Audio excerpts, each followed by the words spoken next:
ఏందండి 10 RPM కొడుతుండే వీడు. Successful ఇది ఊసిపోయింది మనం కొట్టే కొట్టుడికి. చెప్పలే బోల్ట్ పోతుందన్న. Hi hello guys, welcome back to our channel. So ఈరోజు రైడ్ వచ్చేసి ఎక్కడికి రా ఏంటంటే ఇక వీకెండ్ రైడ్ అయితే ప్లాన్ చేసినాం అనమాట. సండే కదా ఈరోజు. సో సోమశిల వెళ్దాం అనుకున్నాం. ప్లేసెస్ చూస్తే అంతగానో ఏం దొరకట్లే, మీరేమో ఎవరు చెప్పట్లేరు. సో సన్నీ ఫోన్ చేసి నిన్న పోదామని చెప్పేస్తే సరే అనుకొని ఈరోజు స్టార్ట్ అవుతున్నాం అనమాట. కానీ నలుగురం వెళ్తున్నాం, ఇంకా సన్నీ వాళ్ళ ఫ్రెండ్స్ 2 వస్తున్నారు. ఇక వాళ్ళందరినీ ఆడు తుగ్గూడలో వెయిట్ చేస్తున్నారు. వాళ్ళు ఆల్మోస్ట్ నేను కూడా దగ్గరికి వచ్చేసిన. ఇంకొక 3-4 కిలోమీటర్స్ అయితే వెళ్తాడికి. ఎవరు ఏందని అయితే అడిగి వెనక చూపిస్తా. సో సోమశిల మీ ఇక్కడ నుండి అయితే 175 కిలోమీటర్స్ 165 కిలోమీటర్స్ ఉంది. 3.5 hours 4 hours పడుతుంది వెళ్ళడానికి ఈజీగా. సో లెట్స్ సీ ఏం జరుగుతుందో చూద్దాం.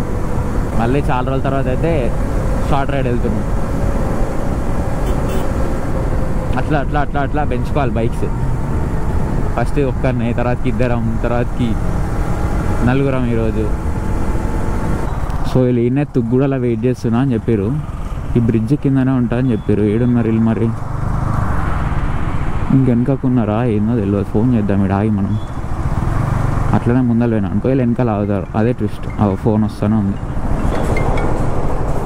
హలో సన్నీ, ఈయనే బ్రిడ్జ్ కింద తుగ్గూడ. సో వాళ్ళు అయితే అటు సైడ్ ఆగినారంట. ఎట్లా కలుస్తున్నాగా మళ్ళీ ఆగేది ఎందుకు, టిఫిన్ చేసి పోతే అయిపోతుంది అని చెప్పేసి అటు సైడ్ రమ్మంటున్నారు. సో వెళ్దాం మనం.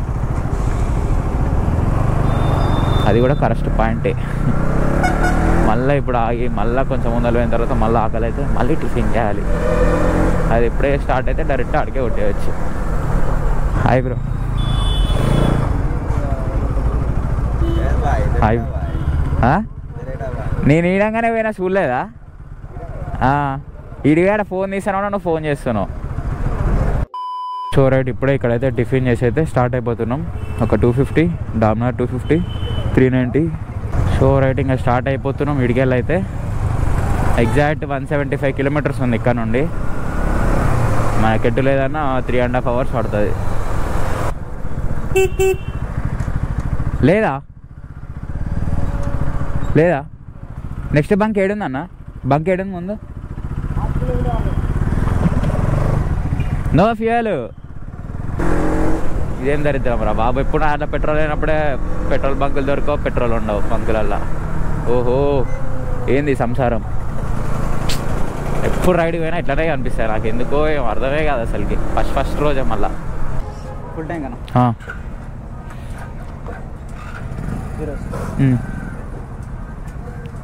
107 ఉంది లీటర్కి. ఫుల్ మళ్ళా. సో 1050 పట్టింది మన దాంట్లో. ఎంతసేపు అయితే ఇక ఫోటోలు తీసుకున్నాం, స్నాప్ కూడా వేసుకొని ఇక స్టార్ట్ అయిపోతున్నాం. Let's go. ఇంకా Somasila right bro, thank you. ఇంకా మనం సాంగ్స్ పెట్టుకొని ఇక డైరెక్ట్ ఆగా మేఘాలలో పోదాం. ఓవన్ కినొద్దు ఇప్పుడు ఇక రోడ్ మీద. కొట్టుడిగా ఫుల్ ట్యాంక్ పెట్రోల్ సెట్ అంటున్నా. మనకి మస్తు అవుతుంది. వీళ్ళకి సరిపోదు, వీళ్ళు ఎవరికి సరిపోదు నాకు తెలిసి. డామినార్కి ఏం సరిపోతుందో తెలియదు, చూద్దాం. First time riding with Dominar 250. 390 250 వచ్చినాయి కానీ. అండ్ నా వీడియోస్ అయితే ఫస్ట్ టైం ఎవరైతే చూస్తున్నారో ఫస్ట్ అయితే జల్దీ సబ్స్క్రైబ్ చేసుకొని గంట కొట్టుకోరు. మళ్ళీ నేను వీడియోస్ అప్లోడ్ చేయగానే మీకు నోటిఫికేషన్ రావాలి కదా, సో అందుకనే కొట్టుర్రు. అట్లనే పక్కన లైక్ అనిపిస్తుంది, అది కొట్టి వీడియో అయితే కంటిన్యూ చేయండి. ఈ రోడ్డు సింగిల్ రోడ్ అయినా కానీ నలుగురం కలిసి ట్రాఫిక్ రైడర్ గేమ్ ఆడుతున్నట్టే ఉంది మాకైతే. ఓహో ఊగుతుంది మొత్తం. డామినార్ నేను ముందర పోతున్నాం. ఈ 390 250 వెనకాలంగా వస్తున్నారు ఇద్దరు. వాళ్ళ కోసం ఆగానే మళ్ళీ వాళ్ళు ముందరకు పోతున్నారు. అడ్రస్ ఏంటంట ఈ NS200 బ్రో ఏందో నాకు అర్థమే కావట్లేదు. మేము స్పీడ్గా పోతే వస్తుండే, మా ముందర వచ్చి ఆగుతున్నాడు. ఏందో బాగా అర్థం కావట్లేదు అసలుకి. వస్తాడు మళ్ళీ వస్తాడు, చూపిస్తాడు. ఇప్పుడు వస్తాడు పక్కన, ఇంకా జుప్న పోతాడు ఇక. బాయ్.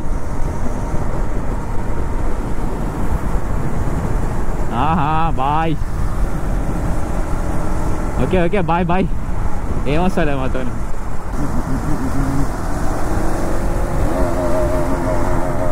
ఏందన్నా అండి ఆర్పిఎం కొడుతుండే వీడు.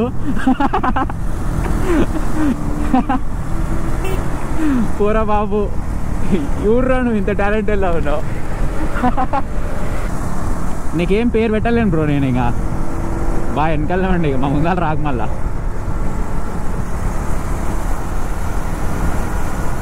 అదొకటే ముందరికి వస్తుండే ఏం చేస్తాడేమో.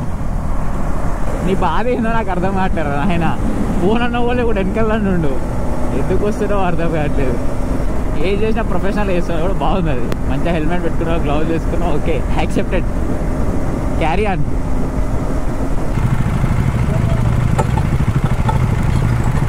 సక్సెస్ఫుల్ ఇది ఊసిపోయింది మనం కొట్టుడికి. చెప్పలే బోల్ట్ పోతుంది అన్న. బ్రో ఇది కొంచెం బ్యాగ్ వేసుకోవా.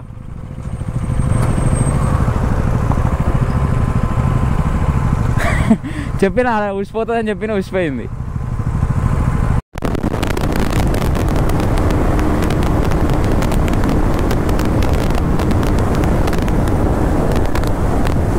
ఏ ఊరికి వచ్చినామో తెలియదు, ఊరి పేరు అయితే 100 కిలోమీటర్స్ అయితే వచ్చినాం ఎగ్జాక్ట్ స్టార్ట్ అయిన దగ్గర నుండి. ఇంకా 100 ఉందంట కరెక్ట్. ఇంకొక 1.5 అవర్ పడుతుంది ఈజీగా. అలా 2 అవర్స్ అయింది అంతే, 3.5 అవర్స్. రోడ్ అంతా ఇట్లా సింగిల్ రోడ్ ఉంది, ఊర్లలోకి వెళ్ళి వస్తుంది. ఇక మనకు తెలియదు రోడ్లు ఎట్లుంటాయి. హైవే అయితే కొట్టుకొని పోవచ్చు కానీ నెమ్మదిగా పోతున్నాం. ఇంకా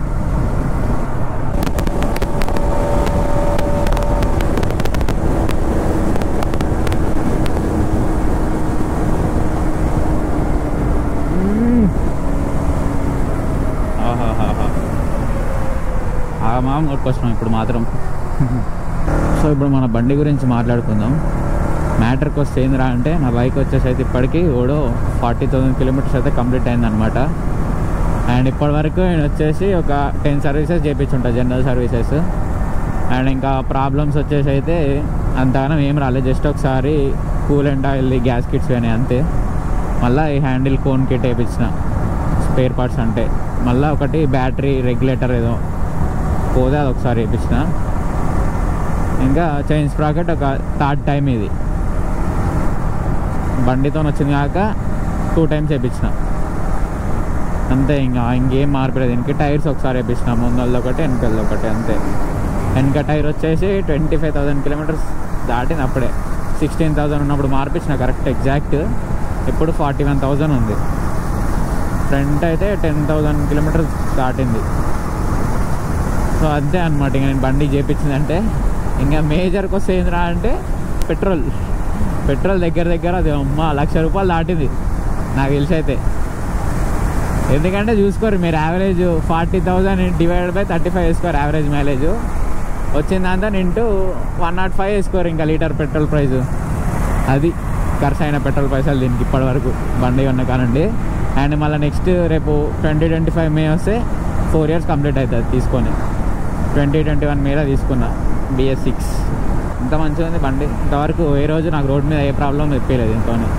అంటే ఇంతగానో తిరిగినా కదా, ఒక్కరోజు కూడా రోడ్ మీద ఆగిపోయలేదు నన్ను. ఎన్ని ప్రాబ్లంలు ఉన్నా కూడా షోరూమ్ వరకు అయితే పోయింది మంచిగానే.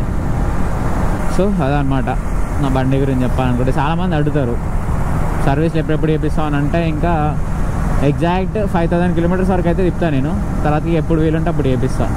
ఏమైనా ప్రాబ్లం వచ్చిందనుకో ఏమంటే వేసుకోతా, లేకపోతే ఇంకొక 1,000 కిలోమీటర్స్ అట్లనే తిరుగుతా. 5,000 to 6,000 కిలోమీటర్స్ మధ్యలో చేపిస్తా. సో బెటర్ అయితే 5,000 కిలోమీటర్స్ చేపించుకుంటే బెటర్. బండి మంచి పికప్లు ఉంటుంది. అంత మంచిగా మెయింటైన్ చేస్తే అంత మంచి మైలేజ్ వస్తుంది, పవర్ మంచిగా ఉంటుంది, డ్రాప్ కాకుండా. నేనైతే ఎట్లా కొట్టినా కూడా యావరేజ్ పక్కా 35 ఇస్తుంది. నేను ఒక ఫుల్ టైం చెప్పేసిన అంటే 390 to 400 పక్కా పోతుంది. ఇక అడ్డగోలో కొట్టిన అనుకో ఇంకా 375 380 అయితే పక్కా. సో అదనమాట. అయితే అంత NS 200 గురించి చెప్పాలంటే డిసడ్వాంటేజెస్ అయితే నాకు తెలిసి అయితే ఏం లేవు. ఈ హ్యాండిల్ ఒక్కటే అనుకుంటున్నాను నేను. ఎందుకంటే కొంచెం లాంగ్ రైడ్స్కి వెళ్ళినప్పుడు ఇట్లా ఉంగి పోవాల్సి వస్తుంది. దీన్ని కొంచెం అలవాటు లేని వాళ్ళకైతే పెయిన్ వస్తుందంట, బ్యాక్ పెయిన్. ఎందుకంటే మా ఫ్రెండ్స్కి అప్పుడప్పుడు ఇస్తా కదా, ఎక్స్చేంజ్ అవుతుంటాం కదా బైక్స్. కొంచెం దూరం రాగానే మా చేతుల్లో వస్తున్నాయి రా అంటారు. ఇట్లా మొత్తం ఇక రెడ్గా అయితే ఇక్కడ నాకు అలవాటు అయిపోయింది కాబట్టి అంతేం అనిపించట్లేదు. బట్ స్టిల్ కొంచెం అనిపిస్తుంది. ఎప్పుడు వాళ్ళ బైక్స్ వెళ్ళినప్పుడు నాకు అనిపిస్తుంది, అరే నా బండి ఇంత కిందికి ఉందిగా, నాకు కూడా హ్యాండిల్ సేమ్ అలా ఉంటే బాగుండే అనిపిస్తుంది. సో ఓకే, తప్పదు. ఆ కంపెనీ కూడా అట్లా తయారు చేస్తున్నాడు, మనం ఏం చేస్తాం. ఆ డామినార్కి అట్లా అంటే ఇచ్చింది మంచి హ్యాండిల్. ఇది 250కి 2 బజాజ్ 2 KTMs. కానీ అన్నిట్లల్లో నాదే చిన్న బండి 200cc. ఇది 250, అది 250, అది 390. ఓ ఏంది భయ్యో నువ్వు అట్లా పోతున్నావు. సో ఇప్పుడైతే సోమశీలకు అయితే వచ్చేసినాం. వ్యూ పాయింట్కి ఇప్పుడు పోయేది స్ట్రైటా? స్ట్రైట్ అంట. స్ట్రైట్ ఇటు ఇటు పోనీ, నువ్వు ముందు పోనీ, నీకు తెలుసుగా అన్నా. వ్యూ పాయింట్ ఏడా? సోమశీల వ్యూ పాయింట్ ముందలకేనా? సో ఇదే అనమాట లాస్ట్ ఇంకా రోడ్. ఈ నుంచి అయితే బోటింగ్ కూడా చేస్తున్నారు. ఫ్రీగా అయితే తీసుకోవాలట్టుంది, పైసలు ఇవ్వాలట్టుంది వీళ్ళకి మళ్ళీ. సో ఇప్పుడైతే బోటింగ్ చేద్దామని అయితే పోతున్నాం ఇట్లా నడుచుకుంటా. బైక్స్ అయితే పైన పెట్టినాం. టికెట్ కూడా లోపల తీసుకోవాలంట బోట్లో. ఓహో ఇదేంది ఇట్లుంది? నాకు తెలియదు, నువ్వే పోవాలి. నువ్వే ఆడ తీసుకోమంటే తీసుకోవాలి. ఇన్నే అంట, చూసినావా? అట్లుంటుంది మనతోనే. మనకి ఇస్తారా నడుపుకోనికి? కాదు బండి వేసుకొని రావచ్చు దీనికి ఈజీగా. బండినా? ఇక్కడ పార్కింగ్ స్పేస్ చూడు ఎంత ఉందో. అందరు వింత వింత చూసారు హెల్మెట్ పెట్టుకొని ఇలా వస్తుంటే. పోతుంది అసలుకి ఇది అంటే ఇంకా పబ్లిక్ రావాలేమో. అయితే బోటింగ్ అయితే వేసి వచ్చినాం. పర్ పర్సన్ 50 రూపీస్ తీసుకున్నాడు. ఏం లేదు అంతా డొల్లా. అన్నీ 400. డామినార్ 400. మొత్తం సెటిల్మెంట్ ఉన్నాయి లైఫ్ మొత్తం. ఫాగ్ లైట్లే దున్నుకున్నాయి అలా. ఇది ఒకటి సుజుకి, రాయల్ ఎన్ఫీల్డ్, అంతే. 6-7 మెంబర్స్ వచ్చారు వాళ్ళు కూడా. అట్లా బైక్ ఫోటోస్ తీసుకోమని చెప్పేసి అయితే ముందర పోతున్నాం ఇటు సైడ్. కిందికి దిగి చూద్దాం రోడ్ 7 వరకు ఉందో, 7 వరకు పోతాయో బైక్లు. మనం ఫోటోలు దిగినా దిగకపోయినా బైక్ ఫోటోలు దిగాలి, స్టోరీలు పోస్టులు పెట్టాలి. అది మన సాంప్రదాయం.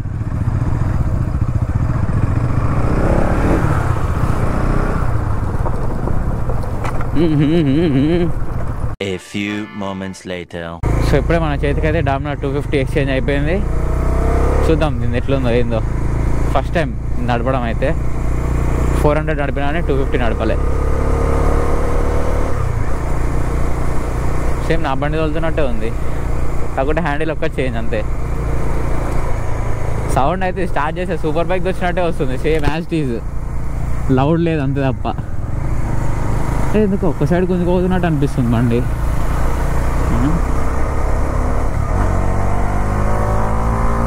ఓహో రాకెట్ పాకెట్ లెక్కనే అవుతుంది ఇది కూడా.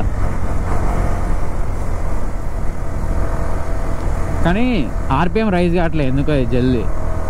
ఇట్లా అంటే 11,000 కొట్టుతుంది ఎమ్మటే. ఇది ఓట్లే అట్లా 8-9లోనే అయిపోతుంది ఇది. బండి మాత్రం స్మూత్గా వెళ్ళిపోతుంది, కంఫర్ట్ కూడా మంచిగా ఉంది. రాకెట్ పోయినట్టే పోతుంది ఇది కూడా.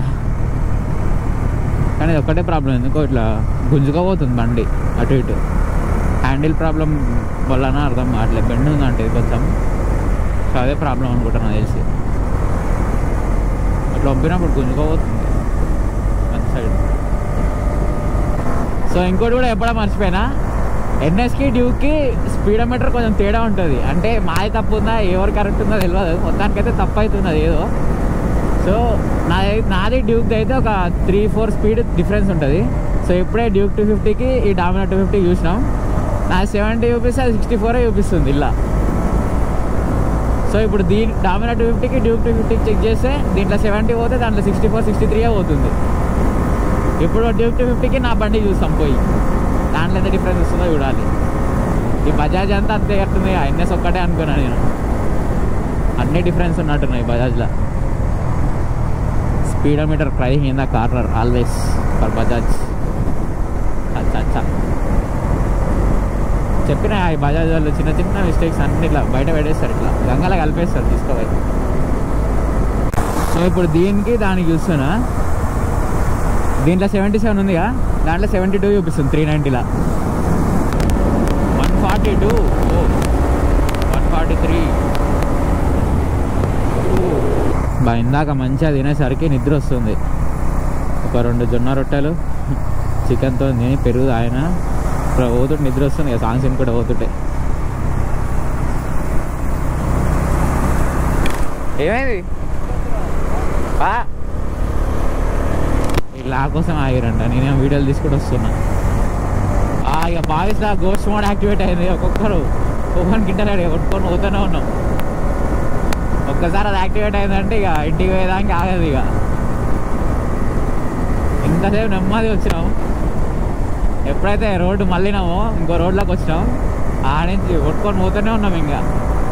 సో రైట్ గైస్, ఈ వీడియో అయితే ఇక్కడతో నేను చేస్తున్నా. I hope you like this video and don't forget to do like, share, comment and subscribe. Bye bye. నా గోప్రోలో అయితే ఛార్జింగ్ అయిపోయింది.